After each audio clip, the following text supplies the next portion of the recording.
భారతీయ క్రీడాకారిణి Olympics medal సాధించిన మొదటి మహిళా షూటర్గా నిలిచింది. 12 ఏళ్ల తరువాత గగన్ విజయ్ తరువాత ఒలింపిక్స్లో షూటింగ్ విభాగంలో 10 మీటర్ల ఎయిర్ పిస్టల్ ఈవెంట్లో కాంస్య పతకాన్ని గెలుచుకుని 2024 ప్యారిస్ ఒలింపిక్స్లో భారత పతకాల జాబితాని మొదలుపెట్టింది. 2020 టోక్యో ఒలింపిక్స్లో పిస్టల్ సరిగ్గా పనిచేయని కారణంగా ఆమె క్వాలిఫై కాలేదు.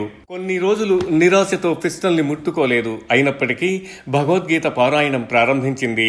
ఈ 4 ఏళ్ల వ్యవధిలో మానసిక ధైర్యాన్ని, వికాసాన్ని తెచ్చుకొని భగవద్గీతలోని సారాంశాన్ని నిజ జీవితంలో ఆచరణలో పెట్టి ఈ పతకాన్ని సాధించాను అని విలేకరులకు చెబుతోంది. ఫైనల్లో జరుగు సమయంలో మనుభాకర్ మనస్సులో శ్రీకృష్ణుడు చెప్పిన కర్మణ్యే నాధికారస్తే మా ఫలేషు కదాచన మా కర్మ ఫలహేతుర్భు మాతే గంగోచ్చ కర్మణి గుర్తు వస్తూనే ఉంది. నా వంతు ప్రయత్నం కృషి చేశాను, ఆ ఫలితం ఈ పథకం అంది మను. అందరూ 0.02 పాయింట్స్ తేడా ఉంది. రెండో స్థానంలో కొరియన్ క్రీడాకారిణికి కానీ నాకు ఆ చింత లేదు. వచ్చిన పథకంలో ఎంతో సంతృప్తిగా ఉన్నాను అని తెలియచేసింది. సుమేధ భాకర్ మనుభాకర్ తల్లి. మను పుట్టినప్పటి నుండి ఎన్నో సంఘర్షణలు ఎదుర్కొంటున్నది.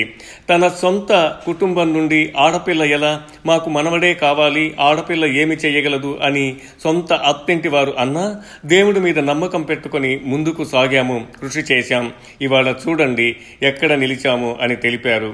ఈ ప్యారిస్ ఒలింపిక్స్లో మిగిలిన క్రీడలలోని క్రీడాకారులకు శుభాకాంక్షలు తెలుపుతూ వెళ్లే ముందు ఒక చిన్న గర్వకారమైనది ఈ దేశానికి ఏమిటంటే ప్రారంభ వేడుకలలో మన ఫ్లాగ్ బేరర్లుగా ఉన్న పివి సింధు, శరత్ కమలు తెలుగు బిడ్డలు కావటం విశేషం.